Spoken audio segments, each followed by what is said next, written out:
Let's wait. All right, well, here we are, the Warrior Poet Project, with the reason that there is this podcast is because I hopped on a podcast with this guy right here, Mr. Joe Rogan. Honored to have you on my little Warrior Poet Project. Honored to be here, sir. Yes, indeed. So a lot of people don't really probably know, and I get asked the question a lot, how did you and Joe Rogan get linked up? And so I guess I'll tell the story here. So what happened was we had a little business deal we were going to work out, and we decided to go to lunch. And I had seen Joe perform comedy before. And when you were performing comedy back then, this was like at least 10 years ago, I thought, holy shit, he sees things in a way that I like to see things. And it kind of fucking blew my mind because that was not mainstream back then at all. I mean, you were putting ideas out that were quite a bit different than a lot of the stuff that you would hear. And so I took note, and then, somehow our paths seemed to find a way to cross, and we just met for lunch, and that lunch turned into like a 4-hour discussion about super volcanoes and aliens and all kinds of the shit we love. And then, some years later, here we are today. Yeah, we had never even considered having a sponsor for the podcast. It was never even on the radar. The idea of the podcast was just fun. And as the podcast started to grow, I don't even remember how you contacted us. I don't remember what the method was, but all of a sudden we're having lunch, and we're talking about fleshlights. Yeah, it was back when you were running Fleshlight, and it was fascinating because we were like, all right, it'd be a fun podcast sponsor. We'll have a sponsor. So now we got a sponsor, and from then, the podcast has sort of like morphed and grown and become this weird, crazy thing. And, we're no longer with the Fleshlight, and you and I are hanging out. Yeah, things have gone on. Yeah, I listened to it, and I said, man, this is probably reaching a lot of people. It has no sponsors. And I thought this would be kind of cool to make this happen. I happened to be selling fake vaginas at the time. It wouldn't have mattered. I could have been selling barbecue sauce at the time. I would have still tried to be a sponsor for the podcast because I saw the power that it had. It really was a new medium. It was allowing the listener to hang out with somebody that they normally wouldn't get to hang out with and just feel like they're a part of the conversation, even if they're a little on the quiet side. Well, it's also because of the fact that it was so unprofessional. It was more like a conversation than it was a show.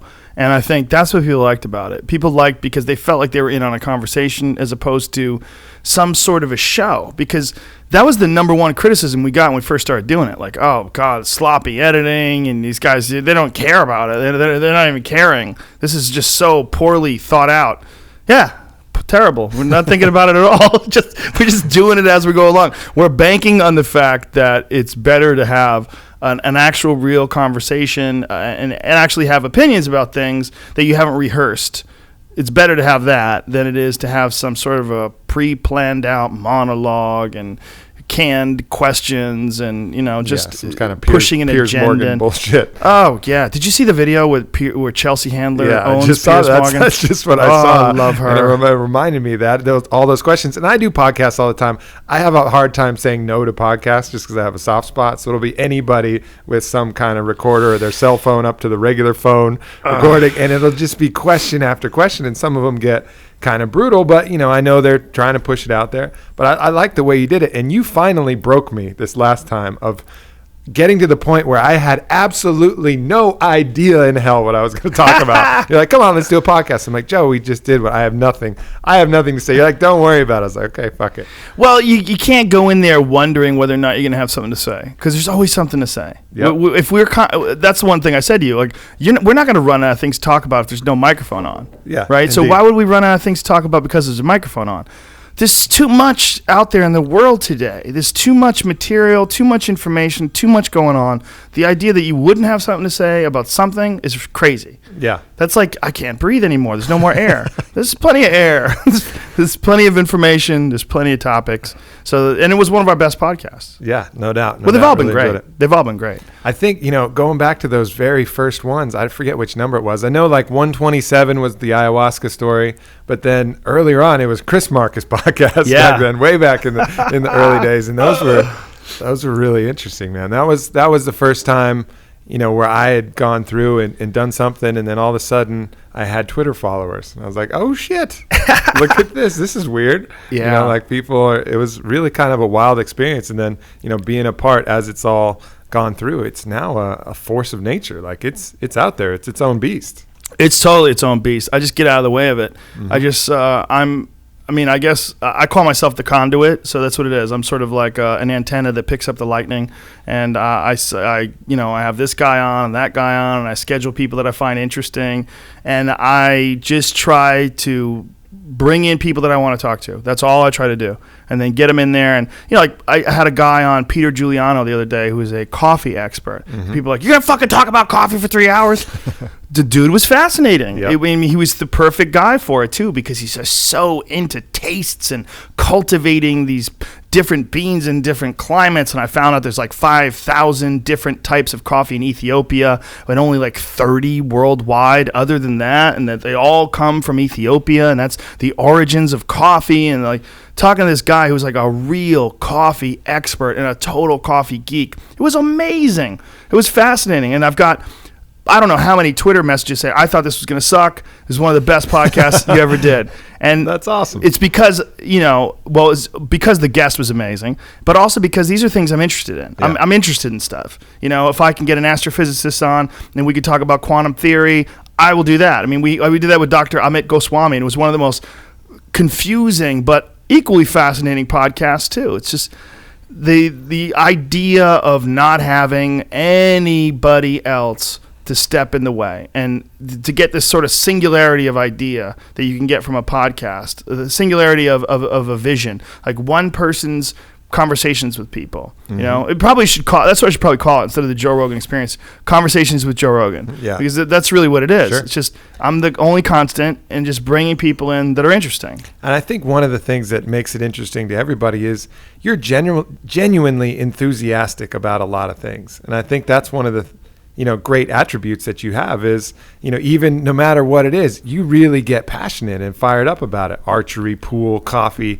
whatever. It can be any little thing. Of course, MMA, we know that, comedy, these other things. And I think that's really helped kind of benefit you in your path, I would have to say, is your just raw enthusiasm for exploring and getting to know things better and, seeing what you like in life. Well, I've also become incredibly fortunate in that all these things that I really enjoy are also my job. Where a lot of people have passions for things, but they're stuck in a job that they don't have a passion for. Like Cameron Haynes, who has become a good friend, who's this famous bow hunter. And we had a conversation about bow hunting, about his life. He's like, it's really hard to become a famous bow hunter. How do you become a famous bow hunter? This guy's figured out how to do it. Joe Rogan Experience. That certainly helps. But he talks with incredible passion about the training that he goes through. I mean, he's a dedicated ultra marathon runner. He's run a 100-mile marathon. He runs marathons on a regular basis. And all that is to build up his endurance for bow hunting, because he goes out deep into the woods and shoots elk, and then has to bring back these 100-pound slabs of meat on his back and make many trips back and forth to recover these. I mean, you're talking about like oftentimes a 1,200, 1,300-pound animal. Mm-hmm. And so this guy is so dedicated to that he's like really in shape and really passionate about it. And that passion is really contagious. And the guy has a regular job. His regular job sucks. And he's at his regular job, and he says he feels like he's dying. Mm-hmm. I'm super lucky in that I have these things that I'm passionate about, but they're also what I do for a living. So I don't have this one thing that I have to do that I hate, and then I get out of there and I go do what I love. I'm unbelievably lucky that I do what I love all the time. Sure. Like my whole day is filled with doing what I love to do. But there's a lot of people, even if they're in this kind of thing, it's easy to get lulled into a sleep where everything is a little bit dull. And I think one of the things that's important to do is do things that allow you to refresh your senses. Yes. Whatever that is, whether it's floating, whether it's psychedelics, whether whatever you got to do, it's something that wipes the slate clean so you can look back at life and say, holy shit, this is amazing. Yeah. Whoever set this up, this is awesome. And do new things. Do new things. That's the other thing. I just started skiing recently. Last year was our first time skiing. Archery is a new thing for me, you know. Martial arts has been a part of my whole life, but I love just learning new techniques, you know. I love showing, like we were, TJ Dillashaw and we're going over some tech, and Danny Castillo, we were going over some techniques with Whitney today, and I get so excited just about technique, just showing someone something that they maybe didn't know before, or they show me something that I didn't know before.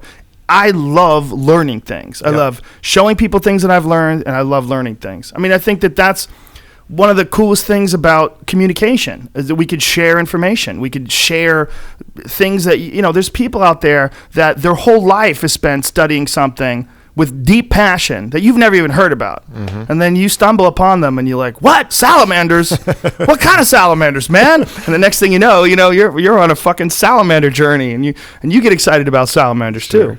I tell that to anybody who's applying for a job at Honor, or anybody I talk to. I was like, be really great at anything. Like, really be passionate. Go all the way, and no matter what it is. And salamanders is a great example. Bonsai trees. I don't care. I will spend 30 minutes talking to the bonsai tree expert. If you're out there, hit me up. I'll talk to you for real.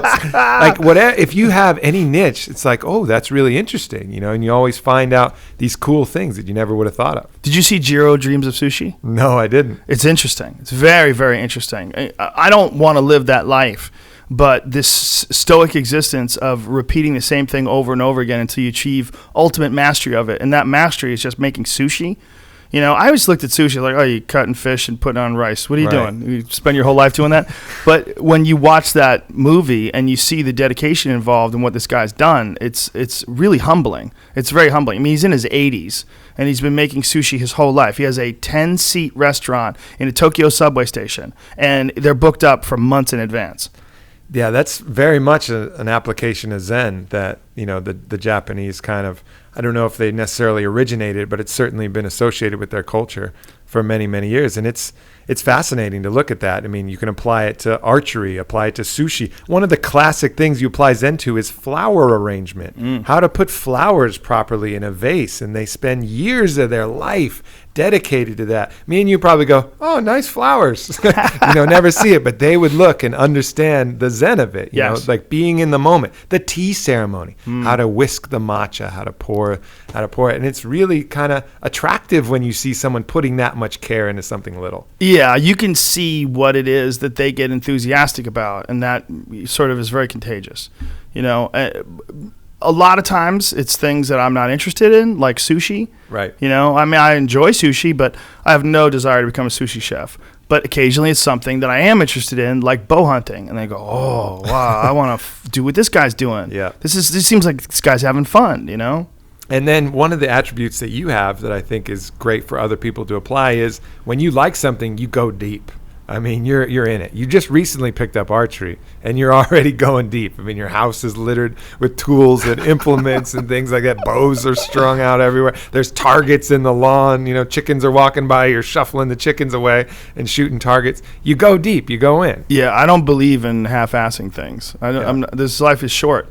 You know, if you get into something, get into it. And if you're not into it, don't be into it, you know? There's that old saying, it's better to dig one hole 100 feet deep than 100 holes 1 foot deep. I'm 100 holes 100 feet deep.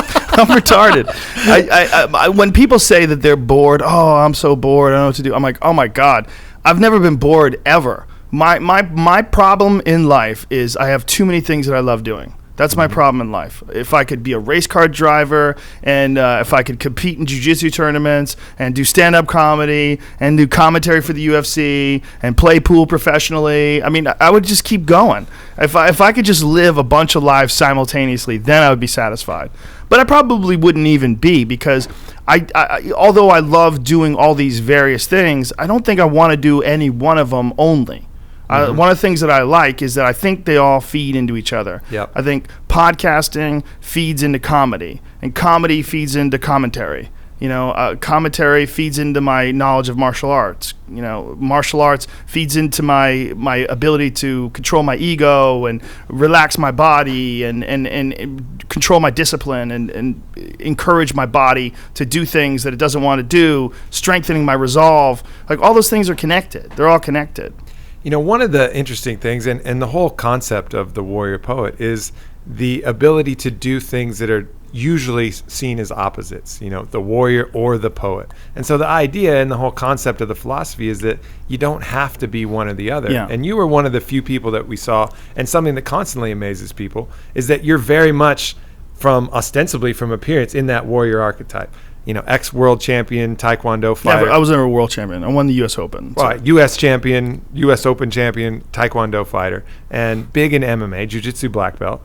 And then, but also there's another side of you that embraces yoga, floating, psychedelics, and the other side, which is traditionally, the yin side of that. Did you feel like you always had that, or was that something where you started down one path and then just kind of veered the other way and now embrace them both? Or did you always have that kind of feeling? No, I was very imbalanced when I was younger. I was a berserker. I was crazy. Before I stopped competing, I was absolutely an insane person. From the time I was competing, from I was 15 to say 21, I was unrecognizable. I wasn't the same person I am now. I didn't even like the fact that I liked sex, because I thought that sex was pleasure and that pleasure was weak. Wow, how Spartan of you. I was crazy. And then, so what changed? Something shifted along Well, the I way. stopped competing, first of all. That was one thing. And huge release, relaxation, this different way of living life where I'm not worried all the time. I realized from 15 to 21, it was just a series of preparing for horrifying events, getting through them, trying to relax, but worried about the next horrifying event. It was just constantly dealing with competition. And I started competing at a very high level very young. When I was 15 years old, I was fighting against men. I had a crazy instructor. This guy, Michael O'Malley, who was a multiple-time national champion, one of the best Taekwondo fighters in the world at the time. He took me in very young and gave me not just great guidance, but gave me a home. And I started teaching, and I was teaching from the time I was 15. I was almost immediately. And I had my black belt by the time I was 17, but I was fighting as a black belt before I was even a black belt. Yep. He just put a black belt on me and throw me out there against men. When I was 15, 16 years old, I was fighting in the men's division. I mean, he just had this philosophy of just throwing you into the fire, because that's what he did. His instructor, who was also my instructor, Jay Kim, was one of the original students of General Che Young-hee, who was the Grand Master of Taekwondo, and he developed it for the Korean Army. And he was just a guy in a similar mode to what Elio Gracie did for Jiu-Jitsu. He was a guy who really figured out what the best techniques are for Taekwondo. And a lot of people look at Taekwondo, and they look at a Taekwondo that he was very opposed to. His style of Taekwondo was very different than what you see in these point tournaments. You see even a lot of Olympic Taekwondo, they're trying to win scoring points. He was all about power, and he was all about knockouts. He was all about brutal kicking power. And so he taught us the pure form of Taekwondo, and he taught Michael O'Malley the pure form of Taekwondo. And so that was my life. From 15 to 21 was just controlled violence. Just that's all it was. And occasionally sex. And I'm telling you, man, that was it. I mean, I started teaching at Boston University when I was 19 years old. So I was teaching Taekwondo at BU. I was running my own school. I was teaching at J. Kim school and just competing constantly. I mean, I don't even know how many times I fought. Sure. I didn't keep track. I have no idea. I won the Massachusetts State Championship 4 years in a row, and I won a bunch of other, fairly big tournaments. Leading up to when I was competing, when I was training for the Olympics in '88, I started kickboxing. And when I started kickboxing, I started realizing there's a lot of holes in Taekwondo. And it really fucked me up because I've realized that I had gone down this really great path, what I thought was a really great path, had a lot of holes in it. There was a bit narrow. There was things wrong with it. I started sparring with kickboxers. I was getting punched in the face too much. It was just, I was getting lit up in the gym, and I was like, I was not used to doing that. I was used to being the lighter. I wasn't used to being the match. I wasn't used to being the cigarette, so I lost a lot of enthusiasm for Taekwondo. I did some kickboxing. I had 3 kickboxing bouts. I won 2, lost 1, and then I realized I was doing that as I was doing comedy at the same time, and I realized I was spreading myself too thin, and the first thing I decided to do was quit teaching, because I said that if I couldn't dedicate myself to teaching the way I was taught, I wasn't going to do it, because the way I was taught and the enthusiasm that I developed because the intensity of my instructor and my love for what he was trying to teach me was so valuable to me that to water that down or to half-ass it wasn't an option. So it was my only form of income. So I quit.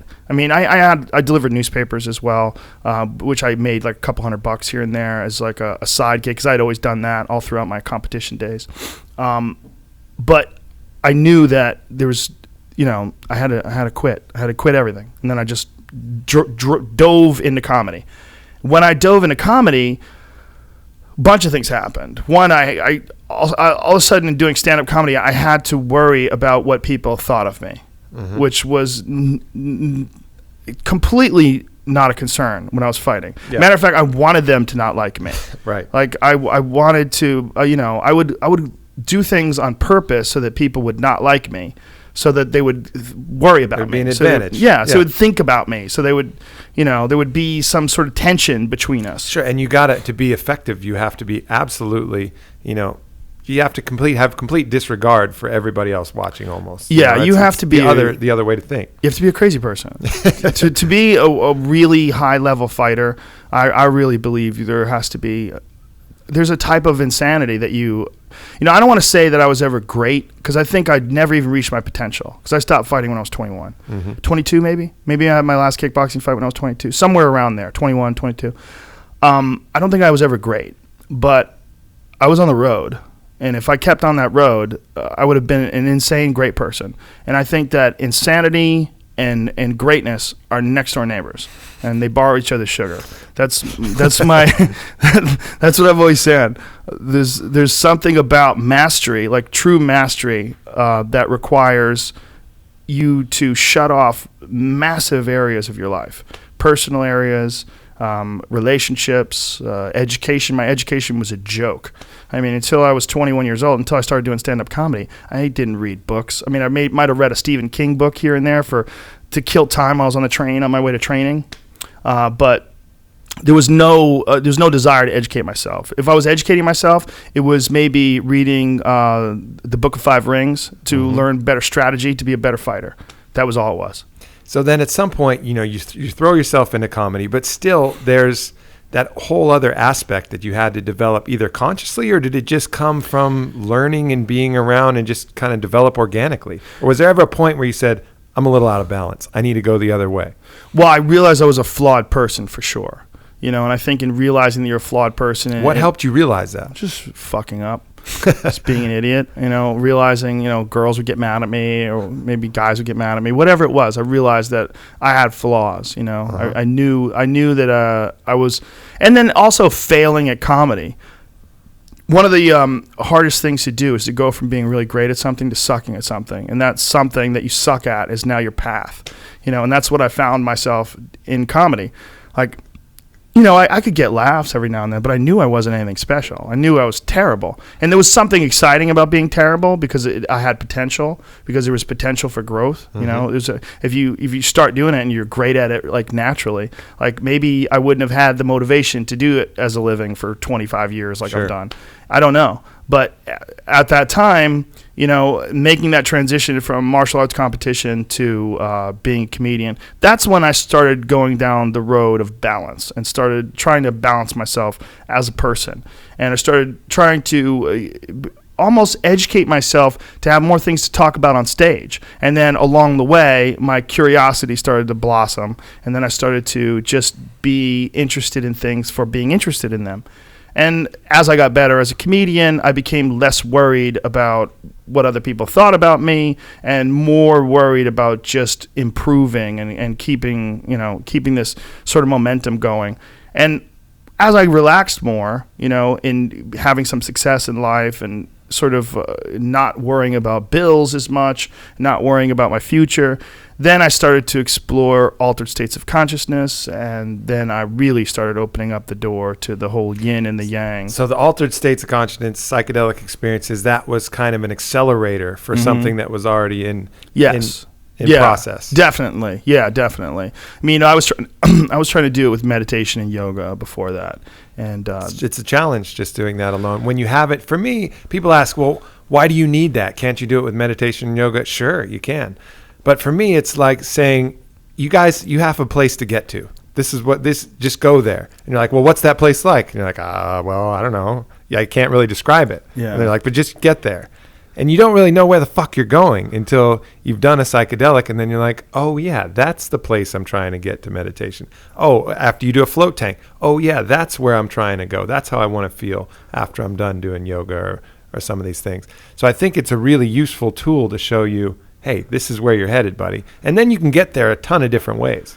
Yeah, have you ever heard the Terence McKenna had this great story about this monk meeting the Buddha. And this monk met the Buddha and said, oh, great Buddha, I have practiced a city of levitation for over 40 years, and now I can walk on water. And the Buddha went, but the ferry's only a nickel. And that's the idea behind, taking psychedelics. Like, yeah, you could go to the ashram and fucking sit on your knees and home, and you can reach an altered state of consciousness. Sure. I've reached altered states of consciousness through yoga. I definitely have. But they've been nothing like DMT. Mm-hmm. There's a level that you're not going to get to. I don't think. I mean, I might be wrong. Maybe there's incredible discipline involved and you could do it for 100 years, but the ferry's only a nickel. Yeah, exactly. Smoke the DMT and you get that fully compressed new data that goes scrambling through your brain. At least know it, like somebody who's has a really good meditation practice, and says, oh, I don't need it. Well, maybe you do, maybe you don't, but try it and see if that's a place that you would like to get to. I know a story that I heard when I was down in Peru is one of the shamans had someone who had a 30-year meditation practice. They sat on the cushion, they chanted the chants, and they came down and did the ayahuasca session. They brought their cushion with them.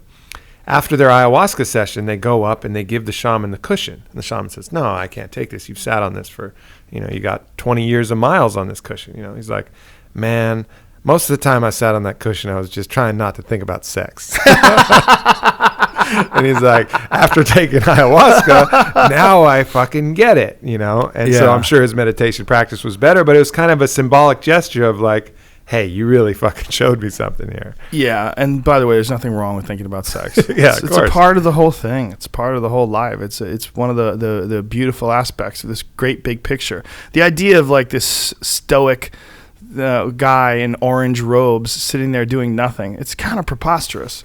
You know, you're missing out on a lot of life just to try to achieve these states that you can get with mushrooms. There's a quote from William Blake recently that is kind of interesting. It says, those who restrain their desires have desires weak enough to be restrained. And I was like, all right, William Blake. I love it. That's a great quote. Yeah, I like it. And wow. I got to remember that. Mm-hmm. That's beautiful. So and that's one of the philosophies that I try to say is don't find the balance by riding this narrow margin where you never sway one side or the other. Find the balance by pushing the extremes out as far as you can on either fucking side. Go for a 7-day fast on the top of a mountain where your only substance you're ingesting is water and peyote. Like, do that, or meditation or whatever. Whatever's on the farthest side that you can reach for that. And then go the other way, stand on top of some speakers in a nightclub and pound your chest and howl at the fucking moon. Like that's why balance not? To me. Yeah, why not? Enjoy life. Life is filled with so many different kinds of experiences that are available. And that's one of the things that you sort of open up to when you relax. when you relax and, you don't worry about what you look like, you don't worry about what you sound like, you don't worry about how people feel about you, because you've thought about all these different things on your own, and you've kind of corrected as many things as you can correct given that time period. But you feel comfortable that you're on a good path. Then you sort of can entertain ideas that maybe you wouldn't if you were insecure or more insecure. I think you have to be insecure if you're finite. Or even when you don't think you're insecure, some little thing will happen and be like, oh shit, there you are. You're a human. Old friend insecurity. I see you now. Just the idea. I mean, we're worried about death. We're worried about disease. We're worried about loved ones. We're always going to be, in a certain sense, insecure. We're worried about being sexually attractive. We're worried about being socially interesting. Sure. There's always going to be some form of insecurity, but that's also part of the balance of life too. It's like you don't ever get to bliss. What you get to do is chase bliss. You get to enjoy the moment. The moment is amazing, and it'll go away, and you'll be fucking tired, and you got to get up, and you got to drive in traffic, and you're not going to like it. And you got to, do some shit you don't want to do. There's a lot of times where I work out where I don't want to, and I make myself do it. If I was living in bliss, I'd just be a fat fuck sitting on the couch, thinking that I don't want to do that. My life is about enjoyment. No, there's enjoyment in doing things you don't enjoy. There's three, I read something from Eckhart Tolle that really resonated more than the others, and that's that he recommended 3 states of being. And one, the bare minimum is acceptance. Let's say you're in a really shitty situation. It's pouring rain. You got to change a tire. Everything's going all fucked up. You can either get really frustrated and aggravated about that and resist it. Oh, this fucking sucks. And you can work yourself into a frenzy. Or you could just accept it, be in the moment, say, well, this is what's going on right now. Now, that's not obviously the best way to be. The best way would be to be an enjoyment of the moment. So that's the second modality is, oh, man, I'm really enjoying the present, enjoying the moment. And then the third and best way is what he calls enthusiasm. And that's when you get enjoyment plus a goal. It's like you're really in the moment, you're enjoying it, but you're going after something. You're chasing something that you love. And that's the best way to live. But as long as you're in one of those 3, you're not going to be suffering and you're not going to be all, depressed and bummed out. Yeah, and I think that really highlights what we were talking about earlier about why I have so many different interests and so many different things that I chase down. I fuel myself with enthusiasm, and there's so many things to be enthusiastic about. That's one of the most amazing things about the time that we live in, is that we have access to things that aren't near us. We can bring them to us, whether it's physically bring them to us or go to where they are or watch things that are not near you or read about things that are not near you. This is a very unique time. And these tools, it would be a terrible tragedy to not take advantage of these. And, when I talk to people that don't have interests and they don't pursue a bunch of different things, they sort of do the same shit over and over again, and they kind of half-ass it and they're bored with it. I'm like, you could do different. You could There's a way to do this where it's more fun. Like there's other options. Like you don't have to be lazy. You don't have to be. You'll have more energy if you're not lazy. Like it sounds contradictory, but in expending that energy, you actually create more. Yeah, in the laziest day that you have and you really don't want to do something, you get out and you push hard towards something. It'll change the whole momentum of your day, whether it's a workout or whether it's really diving into that thing you've been fucking avoiding that you got to do. That kind of momentum will fuel you to a different state of mind and a state of being. And sometimes I like to do fucking nothing. I like that too. Sometimes I sit home and I watch TV and I don't do shit. And people say, you should never do that. Well, why not? If that's what I want to do, as long as all my I's are dotted and T's are crossed, I believe in balance. And if I know I'm not an undisciplined person, so if I feel like just chilling out, I'll just chill out. And then the next day, I'll be more fired up to do things. Sure. And I'll enjoy that chilling out. I'll be satisfied, enjoying just eating a meal in front of the television and watching a movie with my feet up on the couch, just relaxing. Like, there's nothing wrong with that, too. Yeah, you got to find what makes a balance. I had a conversation with actually family of mine, a cousin of mine, and I was trying to encourage him to get in a float tank, and he wanted to do it or do a psychedelic experience because he said he just doesn't feel like he's getting deep enough in his thinking and knowing who he is and what his path is. But he's extremely busy. He runs, a big company, constant emails. He's like, if I give up 6 hours, then everything's just going to pile up. I said, well, Yes, but what you got to realize is by doing that, you're going to be way more efficient for everything else you're doing. It's like that quote from Abraham Lincoln: "Give me 6 hours to chop down a tree. I'll spend the first 4 sharpening the axe."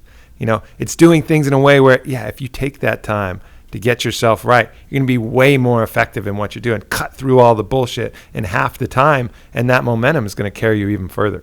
Yeah, momentum is a big thing with human beings. It's a big thing for me, at least. My momentum is very important. When I'm on a good streak, if I'm on a good momentum of healthy eating and exercise, I love it. I like waking up sore, and I like pushing further. I like writing down my workouts, what I've done, and I like hitting that gym hard on a daily basis, and I build momentum.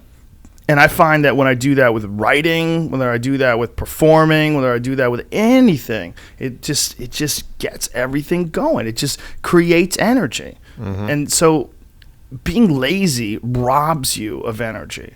Like being sedentary, being uninspired, being bored, it robs you of one of the most precious things you can have in this life, enthusiasm. Yeah. And I think another one of the things that both of us really prize, and something that, I really admired from you from an early point, is, being ruthlessly honest, most importantly with yourself, but as much as possible with the rest of the world and life. Everybody tries to position and maneuver and put out these different faces. It's so much easier when you really just know yourself and you just say, look, take it or leave it. Yeah. It's the only way to do it. And it's really bad if you're not doing it that way for you. It's hard to keep track of the bullshit. And you also, if you fuck up, it's important to say you fucked up. Mm-hmm. It is. It's important to everyone that knows you. It's important to everyone that you communicate with. If you have a mistake, and I tell all my friends my mistakes, and I tell the big ones, like with other comedians. Like if I have a shitty set, I'm fucking the first guy to call one of my, like Aubrey or someone up. Dude, I had a fucking shit set last night. What happened? I don't know, man. I think I was dehydrated or something. I wasn't in the mood. I couldn't get cracking. Like something just wasn't clicking, and I was in the middle of it, and I was like, oh my God, this is coming out clunky. And meanwhile, the audience probably didn't even know it was bad. I know. It could be one flubbed word, one forgotten punchline that they didn't even know existed. And I'm like, fuck! But I'll be the first guy. Yeah. I'll be the first guy. If I fuck up, if I get angry at something I shouldn't have got angry with, I pride myself in calling myself out. I think you got to do that. You got to do that. And then the next important step is, after you've done that, after you've analyzed it and figured out how to fix it, you got to let that shit go. Let it go. Let that shit go. Let it go. Only bitches hold on to the past. Stop. You're not the past. That's one of the things that I tell people all the time, because a lot of people have a hard time defining themselves. They define themselves by failure because they've failed. But I'm like, you're not your failures. You're you.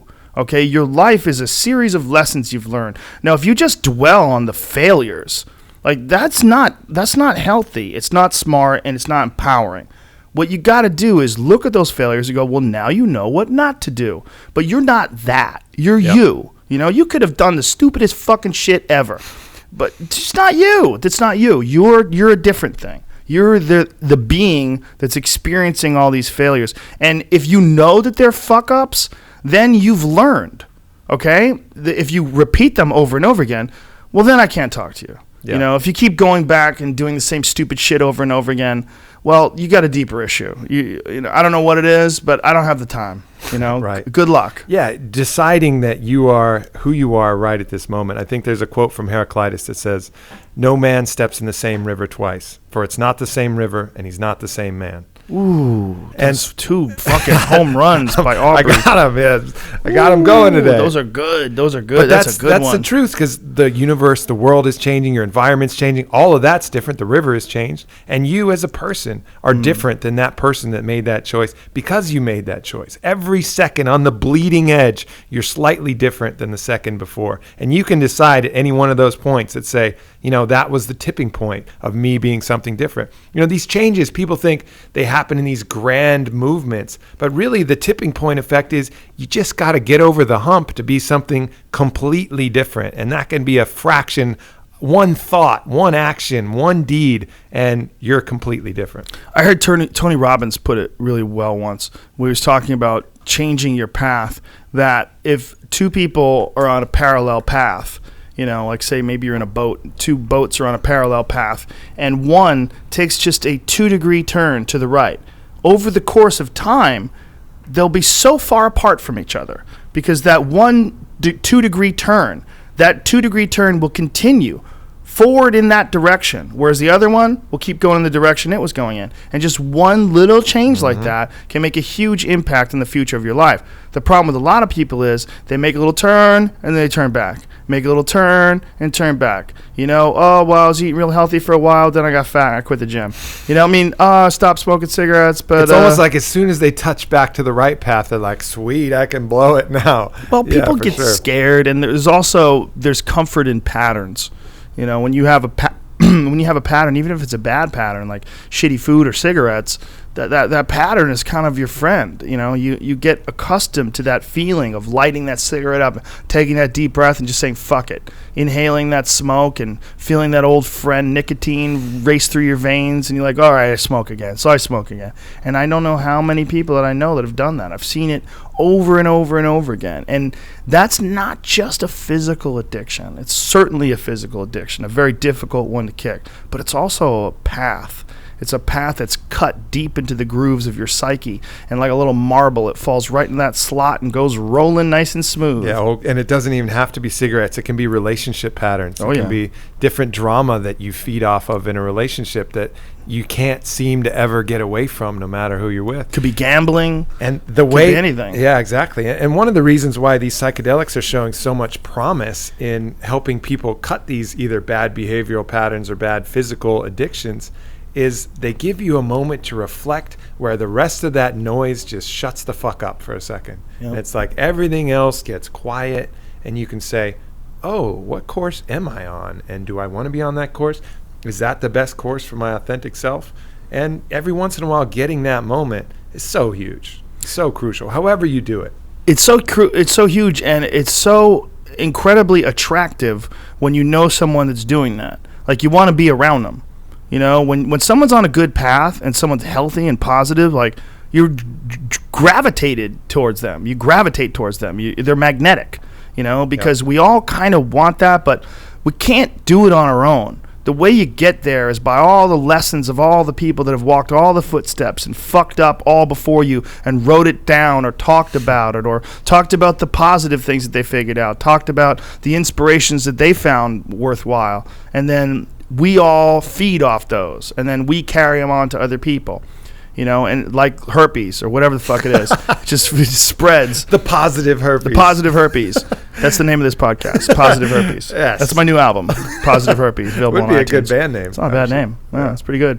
But there's something to that. It's like, it is like memes are almost like living things. Ideas are almost like living things. Meme, here it is. Get positive herpes and go fuck the world. Go fuck the world with your positive herpes. That's the theme. Joe, it's been a fucking pleasure and an honor to be on this journey with you, man. I look forward to a lifetime of years ahead, and just awesome, man. I feel the same way, brother. Meeting people like you is, it's first of all, it's awesome to meet someone that is also like on a positive path, that is a really good person, that it's a healthy person, and a person that challenges himself, and they're honest, and you're an inspirational dude, and I'm really glad that we're friends, and this has been an honor for me to be your friend and to be involved with you. And I think that what we're doing together, I think this connection that we have is it lights a lot of other fires, and I think those people out there are doing the same thing that we're doing, and we're doing it because someone did it to us. Some sparks of literature or film or whatever it is did it to us, and we will continue that, and then other people will join into. And as I said earlier today, when we were talking about On It, that we're part of a movement. It's not just about a company with a name. It's not. There's a movement, and it doesn't just involve us. It involves human beings that are trying to live their life in a better pattern. And that there's so many of us that are living on this momentum of an ignorant past, and we're stuck in this system that we didn't ask for. We have no control over. And through self-exploration, through these kind of discussions, through constant searching, more of these intellectual fires get lit, so. And that's it. It's a feedback system, and at best we're just a conduit that allows the good feedback to come through and vibrate out to a larger audience and help get that contagious, and Absolutely. I feel truly blessed to be a part of this, as I know you do. Yeah, too. we're lucky as fuck, man. We are indeed. And you guys are too. We love you. And check us out at the Crazy Party Cast. Oh, yeah. That's coming up soon. It's going to be wild. That should be fun. Yeah. Much love, everybody. Thank you. Big kiss. Mwah.